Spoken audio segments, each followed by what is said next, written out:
చేస్తానన్న నిరుద్యోగ భృతి ఇవ్వడు, అమలు చేస్తానన్న సూపర్ 6 సూపర్ 7 అమలు చేయడు. పైగా మా ప్రభుత్వంలో ఉన్న పథకాలన్నీ రద్దు చేసినాడు. ప్రజల జీవన ప్రమాణాలు కనీసం పెంచకుండా, పట్టించుకోకుండా, మహిళలకు తానిచ్చిన హామీలు అమలుకు దిక్కులేని పరిస్థితిలో ఈరోజు రాష్ట్రం ఉంటే చంద్రబాబు నాయుడు ఏమంటాడు? ఎడాపెడా ఒక్కొక్కరు 3, 4 పిల్లలను కనండి అని అంటాడు.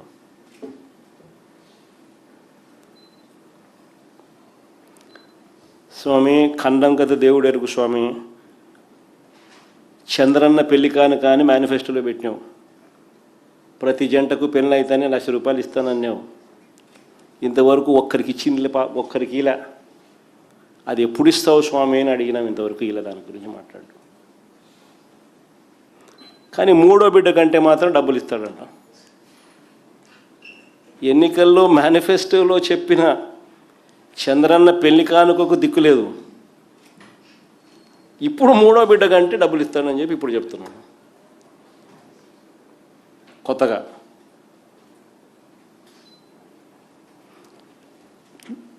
సార్, చంద్రబాబు నాయుడు గారు అనే వ్యక్తి నిజంగా అబద్ధాలాడడంలోనూ మోసం చేయడంలోనూ అసలు కళ్ళార్పడు. అసలు ఇలాంటి వ్యక్తి చాలా అరుదుగా పుడతారు కొంతమంది. అంటే ఈయనకు కరెక్ట్గా పుట్టినోడు మళ్ళీ లోకేష్ కూడా అట్టే ఉన్నాడు అనుకో, అది వేరే విషయం. బట్ చాలా అంటే వీళ్ళు ఇది చాలా అన్యాయస్తులు. వీళ్ళు ఇంత అన్యాయంగా ఎవరు పుట్టరు. నిజంగా గొప్ప సంగతి వీళ్ళ కథ. మహిళల జోలికి వస్తే ఈ మనుషులు ఏమంటాడు? మాటలు మాత్రం. మహిళల జోలికి వస్తే తాట తీస్తానంటాడు. ఈ మధ్యకాలంలో ఆయన స్టేట్మెంట్లు. మహిళల జోలికి వస్తే అదే ఆఖరి రోజు అవుతుందని చంద్రబాబు నాయుడు గారు డైలాగుల మీద డైలాగులు ఈ మధ్యకాలంలో మనం అంతా చూసే ఉంటాం. ఈయన సినిమా డైలాగులు కాదు, ఆయన చంద్రబాబు డైలాగులు. ఈయన మహిళలపై దారుణాలకు పాల్పడ్డ తన పార్టీకి చెందిన వారిపై ఇదే చంద్రబాబు నాయుడిని అడుగుతా ఉన్నా, ఎంతమందిపై నువ్వు చర్యలు తీసుకున్నావు చంద్రబాబు అని. ఇంత డైలాగులు కొడతా ఉన్నావు. మహిళల జోలికి వస్తే తాట తీస్తానన్నావు. మహిళల జోలికి వస్తే అదే ఆఖరి రోజు అవుతుంది అని అన్నావు. డైలాగుల మీద డైలాగులు కొడతా ఉన్నావు. మరి చంద్రబాబు నాయుడు గారు, నిన్నే అడుగుతా ఉన్నా, మహిళలపై దారుణాలకు పాల్పడ్డ మీ పార్టీకి చెందిన వారిపై ఎంతమంది మీద నువ్వు చర్యలు తీసుకున్నావు? Railway Koduru Janasena MLA, railway Koduru Janasena MLA Arava Sridhar తనపై అత్యాచారం చేశారని, ఆపై మోసం చేశారని బాధితురాలు నేరుగా ముఖ్యమంత్రికి, పోలీసులకు స్వయంగా ఫిర్యాదు చేసింది. చంద్రబాబు, ఏం చర్యలు తీసుకున్నావు అని అడుగుతా ఉన్నా. కేజీబీవీ మహిళా ప్రిన్సిపల్ మీద వేధింపులకు పాల్పడ్డ ఆముదాల వలస టీడీపీ ఎమ్మెల్యే కూన రవికుమార్ మీద చంద్రబాబు నాయుడు గారు ఏం చర్యలు తీసుకున్నావు అని అడుగుతా ఉన్నా. మహిళలతో అశ్లీలంగా వీడియో కాల్స్ చేసిన గుంటూరు ఈస్ట్ ఎమ్మెల్యే నసీర్ అహ్మద్ మీద అయ్యా చంద్రబాబు గారు ఏం చర్యలు తీసుకున్నావు అని అడుగుతా ఉన్నా. టీడీపీకి చెందిన సత్యవేడు ఎమ్మెల్యే కోనేటి ఆదిమూలం ఒక మహిళ మీద దారుణమైన లైంగిక దాడికి పాల్పడితే ఈ చంద్రబాబు గారు ఏం చర్యలు తీసుకున్నారు అని అడుగుతా ఉన్నా. మహిళా ఉద్యోగి మీద లైంగిక వేధింపులకు పాల్పడ్డ మహిళా ఉద్యోగి మీద లైంగిక వేధింపులకు పాల్పడ్డ మంత్రి సంధ్యారాణి పిఏ, ఎమ్మెల్యేలు ఈ లీడర్ల కథ దేవుడు కనీసం పిఏల మీద కూడా యాక్షన్ తీసుకోలేకున్నాడు. వాళ్ళ పిఏ సంధ్యారాణి పిఏ మీద చంద్రబాబు నాయుడు గారు ఏం చర్యలు తీసుకున్నారని అడుగుతా ఉన్నా.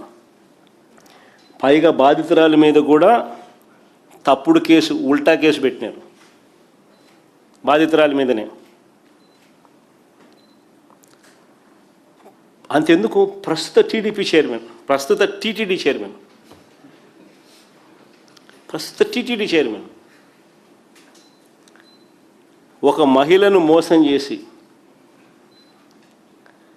వీడియోతోనూ ఫోటోలతోనూ అడ్డంగా దొరికిపోయిన చంద్రబాబు ఏం చేశాడు అని అడుగుతా ఉన్నా.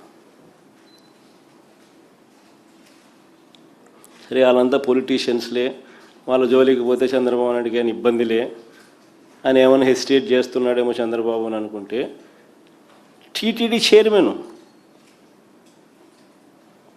ఒక మహిళను మోసం చేసి ఆమె వీడియో చూపుతూ ఫోటోలు చూపుతూ అడ్డంగా దొరికిపోయిన చంద్రబాబు ఏం చేశాడని అడుగుతా ఉన్నాను. తనను మోసం చేశాడని, ఇలాంటి వారికి ఎలాంటి పదవులు ఇవ్వద్దని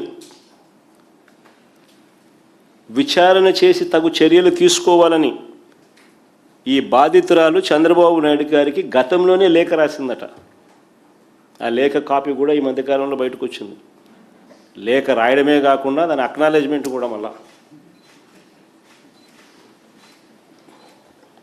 అక్నాలెడ్జ్మెంట్తో సహా లేఖ బయటకు వచ్చింది. అలాంటి చోట చంద్రబాబు నాయుడు గారు ఎంక్వైరీ చేసింది లేదు. ఇలాంటి వ్యక్తులకు ఉన్నత పదవులు ఇవ్వకూడదు అని ఆయన అడిగితే ఏకంగా టీటీడీ చైర్మన్ పదవి ఇచ్చినాడు.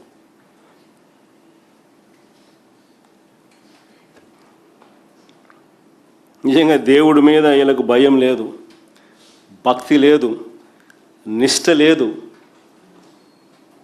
నిజంగా ఇలాంటివి ఏవైనా ఉంటే ఇలాంటి తప్పులు చేయరు. స్పెషలీ దేవుని ఆలయంలో ఇలాంటి వాళ్ళ దేవుడి గురించి మాట్లాడేది, ఇలాంటి వాళ్ళ పవిత్రత గురించి మాట్లాడేది, ఇలాంటి వాళ్ళ ఆడవాళ్ళ గురించి మాట్లాడేది.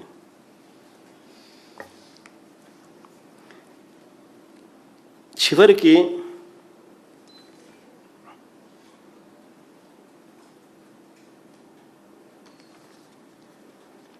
చంద్రబాబు నాయుడుకి నిజంగా భయము లేదు, భక్తి లేదు, ఆలయ నిర్వహణలో శ్రద్ధ అంతకన్నా లేదు.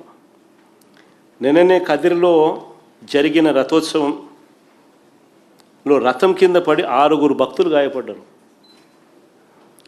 పవిత్రమైన రథోత్సవం నిర్వహణలోనూ భక్తులకు రక్షణ కల్పించడంలో కూడా ప్రభుత్వం విఫలమైంది. వైకుంఠ ఏకాదశి సందర్భంలో తిరుమలలో 6 మరణించినారు.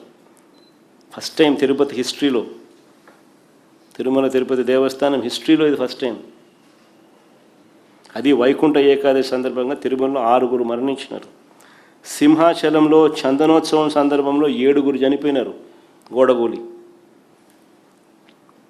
పలాసలో తొక్కిసలాట జరిగి 9 మంది చనిపోయినారు చంద్రబాబు నాయుడు గారి హయాంలోనే. వరుసగా ఇన్ని ఘటనలు జరుగుతూ ఉన్నా కూడా ప్రభుత్వం ఏం చర్యలు తీసుకుంది? దేవుణ్ణి అడ్డు పెట్టుకొని రాజకీయాలు చేయడం తప్ప వీరికి నిజంగా శ్రద్ధ ఎక్కడుంది? అసలు లేటెస్ట్ ఇది కదిరిది, నిన్న జరిగిన ఘటన. ఇన్ని జరుగుతూ ఉన్నా కూడా మళ్ళా చివరికి కదిరి ఘటన నిన్న.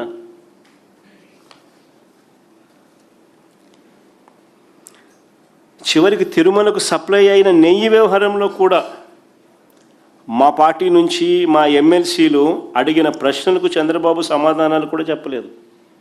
16 రోజుల అసెంబ్లీ సమావేశాలు.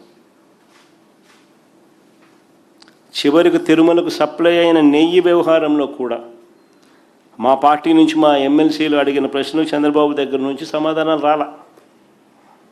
ఇందాపూర్ డైరీ హెరిటేజ్కు, చంద్రబాబు కంపెనీ హెరిటేజ్కు మధ్య సంబంధాల గురించి నిలదీశాం.